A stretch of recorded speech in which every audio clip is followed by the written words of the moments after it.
Choking ISIL's lifeline, the US military says it's destroyed up to $800 million of the armed group's cash. Now, if this is true, how much money has ISIL still got? And with less in the coffers, for how long can it go on? This is Inside Story.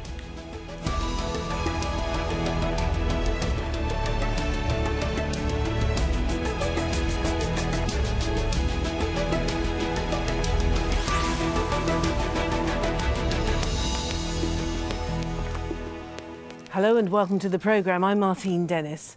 The best funded terrorist organisation in the world. That was how the United States Treasury assessed ISIL's finances 2 years ago.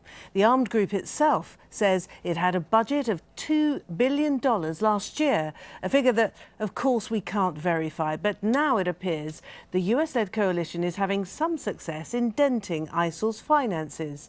The US says airstrikes against ISIL targets may have destroyed as much as $800 million in cash. It's released this video of a strike in January, one of almost 20 targeting so-called ISIL cash stores. According to recent analysis, the armed group's revenues fell by 30% over recent months, which has forced it to cut its fighters' salaries in half. A top US military official has given details of coalition military strikes in Iraq. US Major General Peter Gersten says cutting ISIL's funds has led to a rise in defections. Let's hear what he had to say. We have done a lot of bank strikes in the past. Our bulk storage and bulk cash facilities have been completely destroyed. Their ability to finance their war through oil refineries and has been destroyed. Their ability to keep track of their taxes and to oppress their people has been destroyed. We are functionally taking down their ability across their counter-governance, across their counter-information, across their counter-finance. And that's what you're seeing on the battle space right now. These effects are having significant strategic damage against the enemy. So ISIL's main source of income has long been the black market sale of oil, but US officials now reckon 30% of the armed group's oil infrastructure has been destroyed. Because of that, taxes have become most likely its biggest earner. But as territory is lost and defections increase, the number of people it can actually tax has fallen as well. ISIL also gets funding from ransoms, from kidnappings, as well as the sale of antiquities and, it's believed, drugs. All right, let's bring in our guests now. Joining us in Washington, D.C. is Oubai Shahbandar, Senior Strategic Communications Advisor of Qorvis MSL Consultancy Group. In Cardiff, we have Aymenn Jawad Al-Tamimi, Fellow at the Middle East Forum. And in Erbil, in northern Iraq, we have Patrick Osgood, who is Kurdistan Bureau Chief for the Iraq Oil Report. Welcome to you all. Oubai, can I start with you in Washington, D.C.? These are really bold claims being made by the US at the moment. Are they true? These are absolutely bold claims, and I think they are, for the most part, justifiable. I mean, we've seen an increased op-tempo by the American-led anti-ISIS coalition launching these airstrikes, not only just targeting storage facilities that the so-called Islamic State desperately needs to maintain its finance structure in northern Syria and eastern Syria and Iraq, but also targeting senior ISIS officials such as Abu Sayyaf, who were critical to managing the corporate structure of the Islamic State, of Daesh, and their ability to maintain and finance its activities. Now, when you go after the leadership structure that are crucial to maintaining the finances of this organization, you also severely damage its ability to pay its fighters, to maintain logistics, and to maintain the sort of unwieldy corporate structure that the Islamic State has as it has expanded its territory. So absolutely, I think ISIS is feeling the pinch financially, but that does not translate into losing territory on the ground. At the end of the day, you need to occupy the territory that ISIS currently occupies in order to have a lasting impact. I think it's a start. I think we have to take some of these numbers with a grain of salt because ISIS does adapt. They find new ways to make money through extortion, as you said, through other means. But I think they are absolutely feeling the pinch. Their oil enterprise was making hundreds of millions of dollars. They are making a lot less now, thanks to a large part of support by the Turkish government, efforts by the Saudis and other Gulf states to crack down on illicit financing. And these airstrikes, I think, are having an impact, a limited impact, but it's definitely a good start. Aymenn, in Cardiff, given what we know, well, you know in particular, and you're going to tell us hopefully, about the way ISIL stores its cash, because presumably they don't use banks, is it credible then, this claim by the US military that a targeted airstrike hit a house in Mosul in northern Iraq and blew up, quite literally, dollar bills to the tune of 800 million? Yes. Yes, I think there is some truth to that. In terms of how Islamic State deals in money, the preferred means is raw cash, and particularly in US dollars, because firstly, US dollars is a way to maintain cash flow of the outside world, which would be key to ensure that revenue streams don't dry up. But also because the dollar has relative stability and is pretty strong, as opposed to the Syrian pound, which is also used in Islamic State territory, but less and less because it keeps decreasing in monetary value, much less in value than it was before the start of the Syrian civil war. In terms of the movement of the cash and how it's stored, there's still some uncertainty as to how precisely it works in terms of the proportions. I mean, I have a provincial budget from Deir ez-Zor province in eastern Syria. And in terms of the scale of money there over the course of a month, it was dealing in around over $8 million. But this is just the provincial treasury for the Islamic State. In terms of like having more central cash storage reserves and how money is moved about, we have less knowledge in that area. But clearly there is a degree of intelligence penetration on the part of the coalition and the ability to identify places where cash is being stored. And in terms also, just to comment on the impact on Islamic State financially, certainly there is some evidence of financial impact and losses, and in particular because fighters and their demands take up so much of the expenditure. This is where you see some cuts. So, for example, reduction in electricity access for fighters' homes, as well as trying to prevent Islamic State fighters from using vehicles outside of the operation hours. And to quote the Islamic State itself from its General Governing Committee, this is because of the losses, unjustified losses it was causing to the financial treasuries of the Islamic State. All right, well, let's hear a little bit more about those losses. Patrick, in Erbil in northern Iraq, it wasn't that long ago, was it, that ISIL swept in to northern Iraq and indeed to Syria and took astonishingly over so many of the oil fields. How many oil fields do they still control, starting in Iraq and then also in Syria? Well, in Iraq that's easy. One, Qayara, which is quite close to current offensive around 60 kilometers south of Mosul, and it's just over the Tigris River from a series of villages that the Iraqi army, with coalition support, Kurdish Peshmerga support, and support from some Sunni tribal fighters, are trying to take. And Qayara is going to be a key staging post eventually for an eventual offensive on Mosul city.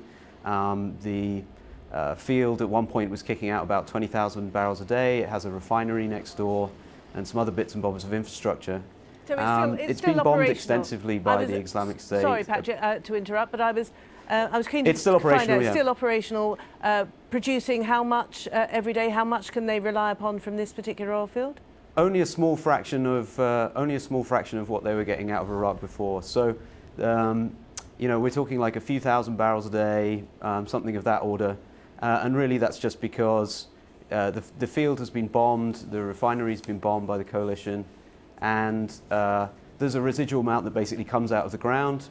They're able to store it there. They're able to stick it into tankers and stuff, but they have like significant constraints there in terms of how much they can get out. Now, I don't track Syria as closely, but certainly the days of Iraq producing significant volumes of oil, of ISIS producing significant volumes of oil out of Iraq are kind of over, and they just have this kind of small residual amount now. And really they're overwhelmingly reliant on the fields in and around Deir ez-Zor in Syria these days. And Oubai, are you particularly surprised then by the reports that are circulating about the level of collusion between ISIL and the Assad government? The Assad government buying an awful amount, it would appear, of ISIL oil. Certainly not surprising. Many of the documents that were captured during the American Special Operations raid against the late ISIS oil emir Abu Sayyaf, indicate that there was extensive dealings between ISIS and its financiers and its emir who operated its oil infrastructure with the Assad regime, where they were moving oil, natural gas, allowing it to be piped out into Homs, into the parts controlled by the Assad regime. There was definitely a detente of some sort. We've been hearing a lot of anecdotal evidence of it from over the years, but for the first time we now see hard evidence in terms of captured ISIS documents of money exchanged between representatives of the Assad regime at the highest levels to the late emir of ISIS oil operation. It certainly was mutually beneficial. It's not surprising, especially given that while ISIS and the Assad regime have recently clashed, they still, when it comes to mutual beneficial agreements, both sides have no problem with making a deal with the devil, as it were. So not surprising at all. And in fact, it may still be ongoing. And so, Aymenn, this is clearly a case of expediency, isn't it, on both sides? But oil is also, ISIL-produced oil is also being sold to others. I mean, give us an idea of how far afield ISIL-produced oil can go. And do we necessarily know that a container of oil has come from an ISIL-controlled oil facility? Okay. There's a text called, there's an Islamic State text called Principles in the Administration of the Islamic State. In terms of how it defined the oil industry, it said that the fields, of course, must be controlled by the Islamic State, and if you want to invest in them, you have to be affiliated to the Islamic State. But it's allowed for anyone who's not affiliated to the Islamic State to buy oil from the fields and then take it and refine it and sell it inside or outside of the Islamic State territory. So that's a sanction in principle for the idea of dealing with, for example, the Assad regime, but also, for example, rebel-held areas in northern Syria show some dependency on oil from Islamic State-held areas. So, for example, in North Aleppo countryside that is rebel-held, and also in Idlib in northwest Syria, both rebel-held areas, there's a dependency on diesel fuel coming from Islamic State-held areas to power generators, electricity generators, for instance. And then when the Islamic State briefly made a decision last June, so June 2015, to ban trucks from going to those areas, briefly, it triggered an energy crisis. And then, so despite the fact rebels and Islamic State were fighting each other quite intensely in North Aleppo, an agreement was soon struck to allow for trucks to come back into Islamic State, come back into rebel-held areas of oil, and then in return, these rebel-held areas would allow for trucks bearing fruit and other produce to go into Islamic State-held areas. So, in terms of the dealings within the Islamic State oil, in theory, it could go anywhere in the world by sanction of Islamic State, and but I mean, in terms of the evidence of coming outside of the domestic markets within Iraq and Syria, the evidence for that is rather limited. So, for example, you see a lot of Russian emphasis on the idea that Islamic State is selling oil to Turkey. Documentary evidence doesn't really support that idea, or at least that any conception that that's taking place on a large scale. OK, but Patrick, there has long been a well-established network, hasn't there, of black marketeers operating in the oil market. Presumably ISIL then has just tapped in to a system that already exists and is well-established. Yeah, and in the early days after the kind of ISIS blitzkrieg, you saw ISIS rapidly able to kind of tap this extensive network of smugglers that were there and just popped up immediately.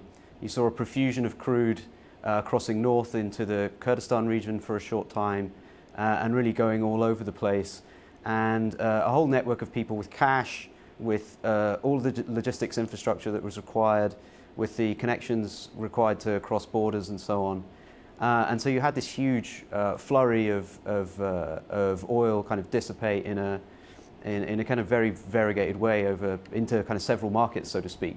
And I think that was good for ISIS in a lot of ways, one of which was, at this time oil prices were still pretty high, it's $100 a barrel, something like that in these early days. So ISIS was able to kind of indirectly price off international prices, they'd discount or whatever, but they would be able to kind of price in a kind of rational way, and with high oil prices they were making sizable amounts of money. Now, as they were still kind of able to sell through those networks, but the oil price was falling, that kind of made less and less sense. And I think we're now at a point where, as a combination of security response from Turkey and all the other things that the guys have talked about, airstrikes, limited capacity to move huge convoys of tankers through open areas, that kind of thing, strikes on gathering points and all that kind of stuff.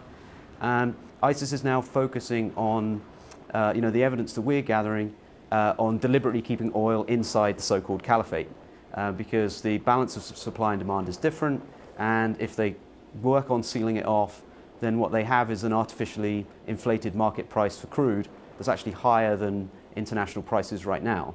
So we're kind of hearing of not very good crude kind of being pushed around inside the caliphate for $60 or so a barrel, which is wildly out of whack with international prices. So that there's ways in which they're kind of adapting, both in terms of pricing, marketing strategy, and how they physically move the more limited amounts of crude that they have around to kind of maximize All right. value. Okay. But the vast majority of it is for core purposes. Yeah. Okay, Oubai, then, so having heard what Patrick says, and a reminder, of course, that ISIL shows itself nearly all the time to be incredibly versatile and adaptive, how much damage has it sustained with regard to its main source of income? That's the critical question, isn't it? Yeah, it really is, and we have to maintain some historical context. I mean, ISIS is not reinventing the wheel here. Its predecessor, the al-qaeda in Iraq, or the Islamic State of Iraq, ran a very similar oil smuggling operation during its heyday, from 2005 to 2010 in Iraq, in the Beiji oil fields. And this is when we had over 160,000 American troops, boots on the ground, in Iraq. So they do adapt. They are feeling the pinch because their momentum has been stunted. They're no longer expanding. When they're no longer expanding, it means they have less people that they can tax and extort.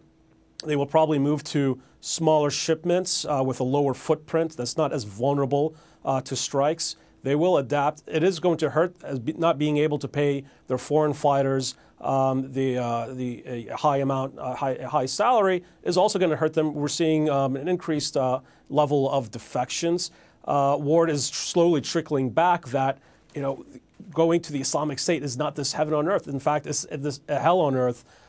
Despite the propaganda, this facade that the Islamic State attempts to build up and its propaganda targeting Western audiences and potentially Western recruits. Let's take that point and put that to Aymenn, because this is fairly significant, isn't it? We're hearing that their ability to recruit has dropped significantly, perhaps to 200 or so foreign fighters a month. Is this something that you have evidence that can back this claim? Because this would also give us a really good idea as to the capacity of ISIL today. Yes, in terms of the foreign fighter flow, there's no documentary evidence from IS personnel records yet that supports it. But they keep records meticulously, though, don't they? That's true. Yes, true, but they haven't come to light yet, is my point. But what I was trying to say, though, is that in terms of logically speaking, yes, the foreign fighter flow has decreased. Partly because the Islamic State doesn't have so much control, doesn't have control over such large areas with along the border with Turkey anymore.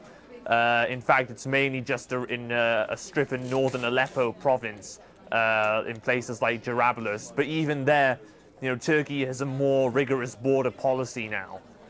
trying to stop these flows of foreign fighters. So certainly it has decreased. I would say though that in terms of the salaries, I don't see much evidence that foreign fighters are necessarily better paid than the locals who are in the Islamic State.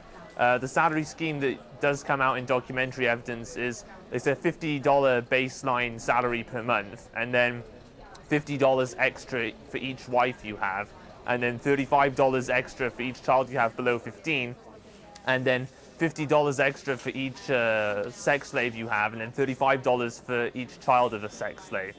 I don't see evidence of a distinction between foreigners and local fighters in that regard.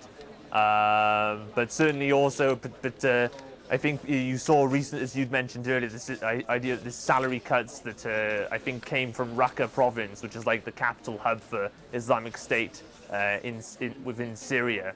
Where I think, like where I think the fighters impose particularly heavy financial burdens with their needs having to be met.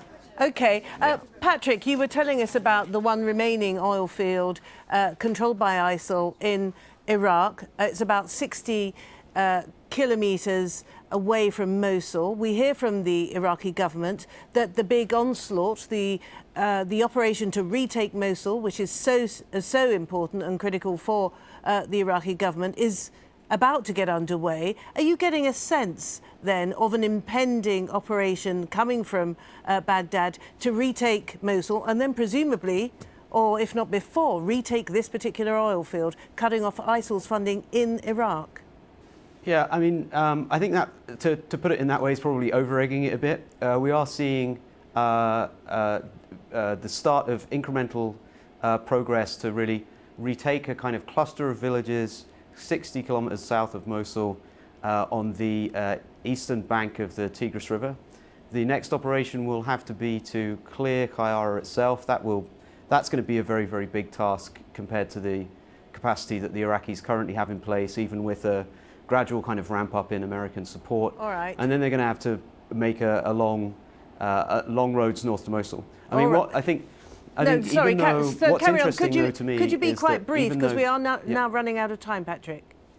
Okay, so I think what's interesting is that we have reporting capacity from inside the city, even though there's not much good news to tell right now in terms of an impending Mosul offensive. ISIS is incredibly paranoid inside the city. We have reports of fighters saying, like, we are local Iraqis here, we don't want to die, like these foreigners who have come in. And ISIS is increasing executions, increasing defensive measures around the city. And even if from the outside this Mosul offensive doesn't seem to be going that well right now, certainly from inside the city, ISIS is taking it very seriously indeed. And is acting accordingly. Right. Okay, Aymenn, can I ask you then? Some people have correlated ISIL or ISIS or IS indeed feeling under pressure with the increasing number of attacks outside of the region. I'm thinking Paris, Brussels and Ankara, and now of course the attacks that we've seen this week in southern Turkey in Kilis. Would you make that correlation? I would hesitate to make it, because in particular with Europe, it seems that the Islamic State was building this external operations capability at least a year ago, when the coalition airstrikes, over a year ago actually, when the coalition airstrikes were beginning on the Islamic State. It seems to have been something a long time in the making. Rather than just a spontaneous lashing out. All right. Can I thank you all very much indeed. Oubai Shahbandar in Washington, D.C., Aymenn Jawad Al-Tamimi in Cardiff, and Patrick Osgood in Erbil. Thank you all very much indeed. And as ever, thank you for watching. You can see the programme again anytime you like by going to the website, aljazeera.com. For more discussion, should you want it, go to our Facebook page. That's facebook.com/AJ Inside Story, or you can join the conversation on Twitter, our handle @AJ Inside Story. From me, Martine Dennis, and the whole team here in Doha, it's bye for now.